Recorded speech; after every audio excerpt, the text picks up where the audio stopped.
Finally বাংলাদেশের অন্তর্বর্তী সরকারের প্রধান ডক্টর মোহাম্মদ ইউনূস ভারতকে সরাসরি হুমকি দিয়ে দিল।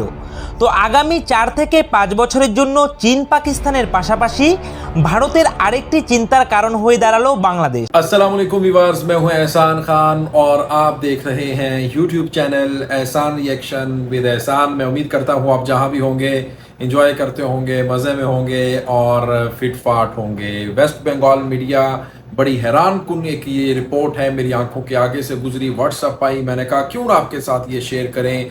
अगले 7 से जो 5 साल हैं वो बता रहे हैं कि वो एंटी इंडिया ही गुजरेंगे, वो दुश्मनी में गुजरेंगे, जिस तरह से चाइना के साथ गुजरते रहे हैं, जिस तरह से पाकिस्तान से गुजरते रहे हैं। इसी तरह हालात अच्छे नहीं नजर आ रहे भारत को बांग्लादेश के साथ, ये कह रहा है वेस्ट बंगाल मीडिया। और फिर वो ये भी कह रहे हैं कि या फिर बांग्लादेश रहेगा तो रहेगा किस सूरत, जब दोबारा शेख हसीना आएगी, यानी वज़ीर आज़म फिर से बनेगी, क्योंकि इसके लिए प्लानिंग शुरू हो गई है और रॉ के साथ मिलकर सजीव वाजिद जो आए कुछ प्लानिंग कर रहे हैं, प्रोपेगेंडा कर रहे हैं। इस सूरत में उन्होंने कहा है और कह रहे हैं या तो फिर शेख हसीना दोबारा आएगी या फिर बांग्लादेश को कैप्चर कर लिया जाएगा, हमला कर लेगा भारत बांग्लादेश के ऊपर। और नहीं तो फिर अगर हमला नहीं करेगा, अगर शेख हसीना वज़ीर आज़म नहीं बनेगी, फिर सीरिया की तरह, शाम की तरह इसको बना दिया जाएगा, अफगानिस्तान की तरह इसको बना दिया जाएगा, फ़लस्तीन की तरह इसको बना दिया जाएगा। जिस तरह से कश्मीर में हालात थे उस तरह इसमें हालात पैदा कर दिए जाएंगे, ये कहना है वेस्ट बंगाल मीडिया का। वो कह रहे हैं कि देखे सबसे अच्छा दोस्त था बांग्लादेश, लेकिन हालात बदल गए। वो कहते हैं ना, जज्बात बदल गए, सब कुछ बदल गया क्योंकि हसीना की हुकूमत चली गई। अब वो कह रहे हैं कि हमने जो नॉर्थ ईस्टर्न रीजन के अंदर बहुत ज़्यादा बांग्लादेश से फ़ायदा लिया, लेकिन अब वो फ़ायदा हमें नहीं मिलेगा। और फिर वो ये भी कह रहा है, यानी वेस्ट बंगाल मीडिया ये कहता हुआ नज़र आ रहा है, ये वीडियो भी है मेरे पास, वो भी हम व्यूवर्स देखेंगे कि देखें जो बांग्लादेश है और बांग्लादेश के जो नए प्रधानमंत्री हैं, जो चीफ एग्जीक्यूटिव हैं, चीफ एडवाइज़र के तौर पर काम कर रहे हैं, जिसको आप वज़ीर आज़म भी कह सकते हैं, इंटरिम गवर्नमेंट के जो सरबराह हैं डॉक्टर मोहम्मद यूनुस, वो कह रहे हैं कि वो एंटी इंडिया है, बहुत खिलाफ हैं भारत के। उसके होते हुए कुछ बेहतरी की उम्मीद नहीं है, यानी भारत के लिए। और फिर वो ये भी कह रहे हैं कि ये इतना बड़ा मतलब बयान देना, बांग्लादेश को थ्रेट करना, भारत को थ्रेट करना, धमकी सीधी सीधी देना, इससे पहले तो जो बाइडेन भी ने कभी भारत को धमकी नहीं दी। वो ये भी कह रहे हैं, बड़े बड़े लीडर ने नहीं दी, लेकिन डॉक्टर मोहम्मद यूनुस ने हमें धमकी दे डाली है। और भी बहुत कुछ कह रहे हैं। आइए व्यूअर्स वीडियो देखते हैं, बहुत इंपॉर्टेंट वीडियो है, आखिर तक इस वीडियो को जरूर देखिएगा। 3, 2, 1 एंड क्यू। নমস্কার বন্ধুরা, ফাইনালি বাংলাদেশের অন্তর্বর্তী সরকারের প্রধান ডক্টর মোহাম্মদ ইউনূস ভারতকে সরাসরি হুমকি দিয়ে দিল। তো আগামী 4 থেকে 5 বছরের জন্য চীন পাকিস্তানের পাশাপাশি ভারতের আরেকটি চিন্তার কারণ হয়ে দাঁড়ালো বাংলাদেশ। আর আপনাদের যদি মনে হয় যে এর চান্স খুব একটা নেই, তাহলে আপনাদের বলবো বাংলাদেশের নতুন পাওয়ার হোল্ডারে যিনি আছেন, অর্থাৎ বাংলাদেশের এক প্রকার প্রধানমন্ত্রী বলতে পারেন, বাদবাকি তো অন্তর্বর্তী সরকারের নামে মাত্র অ্যাডভাইজার। তো তিনি এক ভারতীয় সংবাদ মাধ্যমে ইন্টারভিউ চলাকালীন জানিয়েছে, যদি কোনো কারণবশত বাংলাদেশে অস্থিতিশীল পরিস্থিতি তৈরি হয় তাহলে তার পরিণাম নাকি ভারতকে ভুগতে হবে। তিনি সরাসরি এও বলেছেন যে বাংলাদেশে অস্থিতিশীল পরিস্থিতি হলে ভারতের রাজ্য ওয়েস্ট বেঙ্গল, এছাড়াও ভারতের 7 সিস্টার অর্থাৎ ভারতের আরও 7টি রাজ্য, অরুণাচল প্রদেশ, আসাম, মণিপুর, মেঘালয়, মিজোরাম, নাগাল্যান্ড এবং ত্রিপুরার পাশাপাশি মায়ানমারেও নাকি পরিস্থিতি খারাপ হবে। ওকে, মায়ানমারের কথা তিনি বলেছেন বিকজ অফ মায়ানমারের সাথে বাংলাদেশের রোহিঙ্গা ক্রাইসিস, রিফিউজি ইস্যু রয়েছে, তাই তিনি মায়ানমারের কথা বলেছেন, দ্যাটস ফাইন। বাট ভারতকে টানলেন কেন?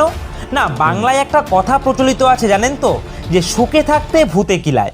তো ওই অবস্থায় কিন্তু এই মুহূর্তে হয়েছে বাংলাদেশের অন্তর্বর্তী সরকারের, বলা যেতে পারে প্রধান ডক্টর মোহাম্মদ ইউনূসের।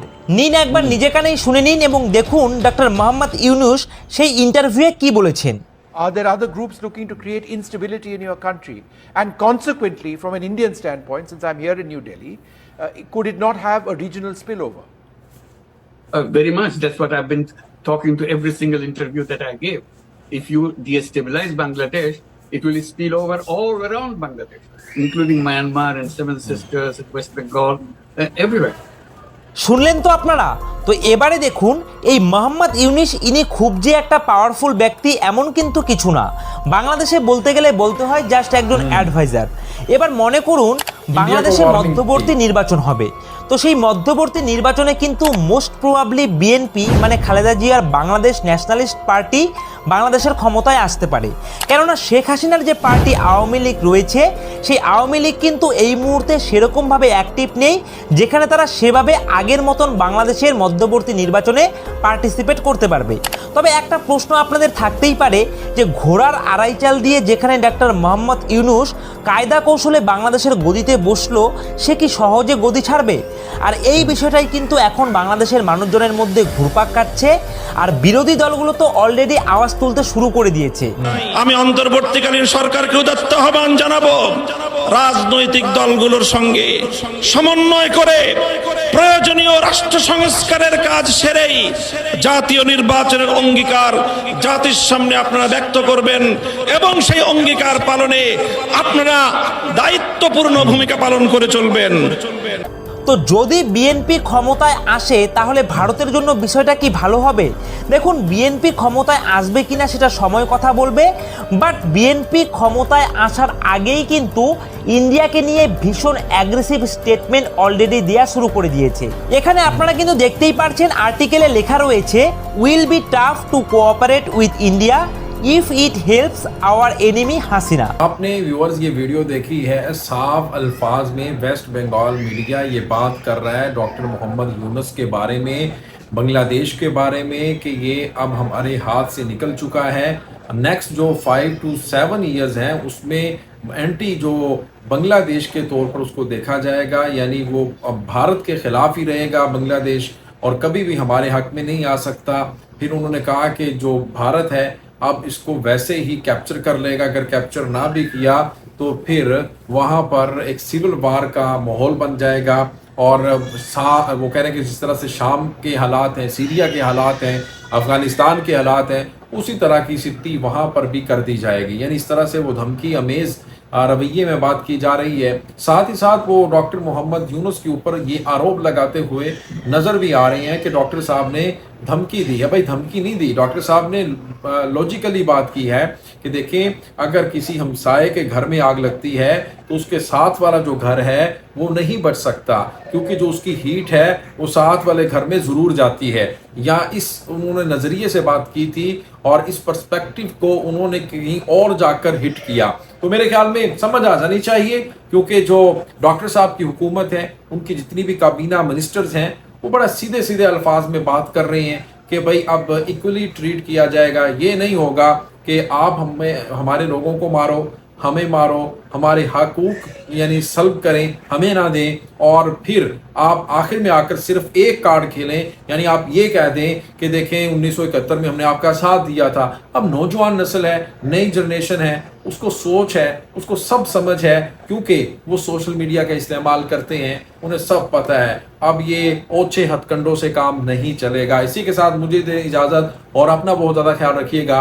अल्लाह हाफिज़।